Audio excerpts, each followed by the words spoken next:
इमाम इस्लाम का जब ज़हूर हो जाएगा तो फिर दुनिया कैसे तब्दील हो जाएगी? दुनिया में क्या-क्या चीज़ें जो है वो आ जाएँगी जब मौला का ज़हूर हो जाएगा। दुनिया जो है वो क्या सोना उगलेगी? दुनिया जो है उसके अंदर सारे ट्रेज़र्स जो है वो अपनी खोल देगी। दुनिया में क्या-क्या तब्दीली आएगी? क्या-क्या चेंजेज़ आएँगे? क्या-क्या वो चीज़ें हैं कि जो दुनिया में छुपी हुई है लेकिन अभी नहीं नज़र आती, लेकिन जब मौला का ज़हूर हो जाएगा तो वो नज़र आने लगेगी। एक बहुत खुशनुमा ज़िंदगी, एक बहुत ज़्यादा खुशहाल ज़िंदगी, एक बहुत ज़्यादा ब्लेसफुल ज़िंदगी कैसी होगी मौला के ज़हूर के बाद? आप सबको क्यों इंतज़ार करना चाहिए मौला का, और मौला का ज़हूर होने के बाद कितनी दुनिया बदल जाएगी, क्या-क्या होगा, किस तरीके से होगा, आप और हम कैसी ज़िंदगी जी रहे होंगे? क्या कोई गरीब होगा या सब अमीर होंगे? अगर सब अमीर होंगे तो फिर और काम क्या करेगा? किस तरीके से होगा? इन सब पे बात करने जा रहे हैं। बहुत मज़ेदार वीडियो होने जा रही है कि इमाम मेहदी इस्लाम के आने के बाद दुनिया तेरी और मेरी कैसे बदल जाएगी, इन सब पे बात करने जा रहे हैं। आप वीडियो के देखिए, इससे पहले हम बात करेंगे।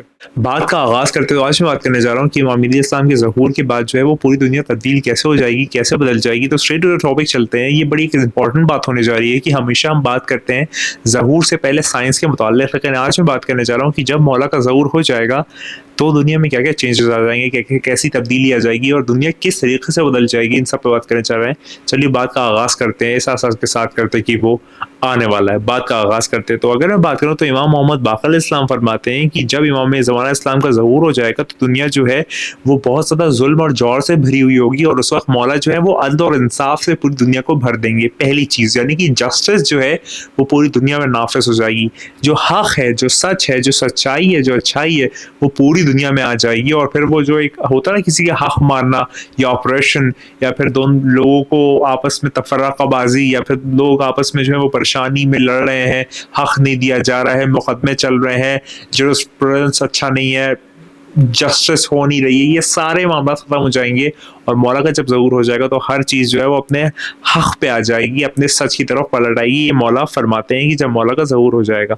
इमाम जाफ़र सदिक़ इस्लाम यहाँ पर फरमाते हैं कि दुनिया जो है वो अपने सोने या फिर अपना जो ट्रेज़र है, अपने जो ख़ज़ाने हैं वो उगल देगी। यानी कि इस दुनिया में जो-जो ख़ज़ाने हैं, जो लोगों की आँखों से नेहा है, यानी कि छुपे हुए हैं, अभी वाज़ेह नहीं है, अपैरेंट नहीं है, वो सारे वाज़ेह हो जाएँगे, अपैरेंट हो जाएँगे। दुनिया शोकेस कर देगी, जितने भी ख़ज़ाने हैं, जितनी भी चीज़ें दुनिया में, वो सारी शोकेस हो जाएगी, नज़र आने लगेगी। मौला इमाम जाफ़र सदिक़ इस्लाम ये फरमाते हैं। फिर मौला फरमाते हैं कि आसमान जो है वो ब्लेसिंग्स बरसेगा, मतलब आसमान से ब्लेसिंग्स जो है वो ज़मीन पे उतरेंगी, या फिर जितनी भी आप कह लीजिए कुदरत की करिश्मे जो है वो सारा कुछ जो है वो आसमान से ज़मीन के ऊपर आएगा। और मौला यहाँ पर फरमाते हैं कि जो पॉवर्टी है या फिर जो भुखमरी है, गुर्बत है, वो वैनिश हो जाएगी। यानी कि अभी आजकल के जो निज़ाम है, कोई इंसान अमीर है, गरीब है, डिसबैलेंस है, लाइक एक अनबैलेंस, पूरी एक डेटा सेट जो है वो आपका अनबैलेंस है। 80-20 रूल है, पेरेटो प्रिंसिपल इकोनॉमिक्स के हिसाब से, कि 80% पैसा जो है वो 20% के पास है, और जो 20% पैसा है वो 80% के पास है। तो जब मौला का ज़हूर हो जाएगा तो ये जो यहाँ पर अनबैलेंस सिचुएशन है ये सब चेंज हो जाएगी, और गुर्बत या पॉवर्टी जो है वो दुनिया से वैनिश हो जाएगी, अबॉर्ट हो जाएगी, एग्जिट कर जाएगी। यहाँ पर ये जुमला आता है। और आगे सुनिए कि मौला के ज़हूर के बाद जो है वो क्या-क्या चीज़ें होंगी। मौला यहाँ पर ये फरमाते हैं कि नॉलेज जो है उसके 27 हरूफ हैं। इल्म यानी कि नॉलेज यानी कि विज्ञान या ज्ञान या इल्म जो है उसके 27 हरूफ है, 27 लेटर्स हैं नॉलेज के। अब ये कोई एक आप कह लीजिए एक मिस्टिकल और एसोटेरिक बात हो रही है, उस लिहाज से स्पिरिचुअल बात हो रही है कि जो कुल इल्म है, यानी कि जितना भी इल्म है, जितनी भी नॉलेज है, जितना भी ज्ञान है, वो सब 27 हरूफ पे मुश्तमिल है। यानी कि 27 हरूफ पे जो है वो एग्जिस्ट करता है। और आज तक, जब से दुनिया शुरू हुई है, आज तक दुनिया में सिर्फ 2 हरूफ जो है वो खुले हैं, 2 हरूफ जो है वो अनवील हुए हैं। बाकी के जो 27 लेटर्स हैं नॉलेज के, वो अभी तक अनवील नहीं हुए हैं। जब मौला का ज़हूर हो जाएगा तो वो 27 लेटर्स जो हैं वो अनवील हो जाएंगे। अब आप सोचिए कि उन 2 लेटर्स के अनवील होने से AI, quantum computing, mathematics, algebra, data science, machine learning, deep learning, large language models, agentic AI, न जाने क्या क्या हो रहा है। तो सोचिए जब बाकी के 25 लेटर्स ऑफ नॉलेज खुल जाएंगे तो क्या क्या होगा। मौला बेहतर जाने कितनी एडवांसमेंट और डेवलपमेंट आ जाएगा, पूरी दुनिया में क्या क्या होगा ये बेहतर मौला जानते हैं, खुदा बेहतर जानता है। लेकिन आप सिर्फ इमेजिन करके देखिए कि 2 हरूफ खुलने से इतना डेवलपमेंट है कि आसमान में एरोप्लेन उड़ रहा है, रॉकेट जो है वो चांद पे जा रहा है, आप एक जगह से दूसरी जगह जो है वो कुछ घंटों में पहुंच सकते हैं, आप ज़मीन के नीचे जो है वो जा सकते हैं, आप जो है वो सबमरीन ले सकते हैं, आप जो है कुछ भी कर सकते हैं। जब बाकी 25 लेटर्स ओपन हो जाएंगे, अनवील हो जाएंगे, तो क्या क्या होगा, सोचने वाली बात है। इस पर थोड़ा सा गौर कीजिए। अगर मैं आगे बात करूँ तो यहाँ पर जुमला आता है कि जो दिल हैं वो यूनाइट हो जाएँगे, यानी कि अभी आप देखते हैं कि लोग जो है वो आपस में लड़ाई-झगड़ा करते हैं। बहुत ज़्यादा नफ़रत है लोगों में, बहुत ज़्यादा एनिमोसिटी है, बहुत ज़्यादा एक एक एक ग्रज है और एक बहुत ज़्यादा एक एनवी है, एक जेलसी है। आपस में जो लोग हैं वो एक-दूसरे को अच्छा नहीं समझते हैं, लेकिन जब मौला का ज़हूर हो जाएगा तो दिल जो है वो यूनाइट हो जाएँगे। लोगों के अलग-अलग दिल आपस में एक साथ यूनाइट हो जाएँगे, तो उसमें मोहब्बत कायम हो जाएगी, यहाँ पर ये जुमला आता है। और यहाँ पर जुमला आता है कि जो हेट्रेड है, रेसिज्म है या डिविजन है वो डिसअपीयर हो जाएगा और ह्यूमैनिटी जो है वो एक फैमिली हो जाएगी कि जो हमेशा से थी, यानी कि हम सब के जो फादर हैं या फोर फादर्स हैं वो सब जाके एक ही है ना, आदम और ईव, यानी कि आदम और हव्वा, जनाब आदम और जनाब हव्वा। वैसे ही जो फैमिली है वो फिर रियूनाइट हो जाएगी, उसका रियूनियन हो जाएगा, यूनाइट हो जाएगी जब मौला का ज़हूर हो जाएगा, क्योंकि हम एक सब फैमिली है। कोई भी रिलीजन हो, कोई भी हो, हम सब ह्यूमैनिटी के ब्रदरहुड में है, मतलब हम बाय ब्लड भी जो है वो कहीं न कहीं रिलेटेड है। क्योंकि हमारा फोर फादर एक है, तो हम लोग बाय ब्लड भी जो है वो कहीं न कहीं रिलेटेड है, बस मैक्स बहुत चेन्स बहुत लंबी बन गई है, इसलिए जो है वो अब हम लोग जो है वो काफ़ी डिफरेंट और डिस्टिंक्ट फैमिलीज़ हो गए। लेकिन अल्टीमेटली खून तो सब में एक ही है ना, तो उसी तरीके से जब मौला का ज़हूर वापस हो जाएगा, तो दुनिया वापस से वो एक फैमिली बन जाएगी, जो कि वो है। लेकिन अभी जो है वो लोग उसको उस तरीके से ट्रीट नहीं करते। ये यहाँ पर जुमला आता है। अब आगे सुनिए, आगे यहाँ पर ये भी जुमला आता है कि इमाम मेहदी इस्लाम का जब ज़हूर हो जाएगा तो फिर जो पीस और जस्टिस है, वही वाली बात जो मैंने की थी कि पीस और जस्टिस जो है वो पूरी दुनिया में नाफिज हो जाएगी। देखिए, लोग अमूमन पीस की बात करते हैं और कहते हैं बस पीस हो, नहीं, पीस से पहले जो है वो जस्टिस आना इम्पोर्टेंट है।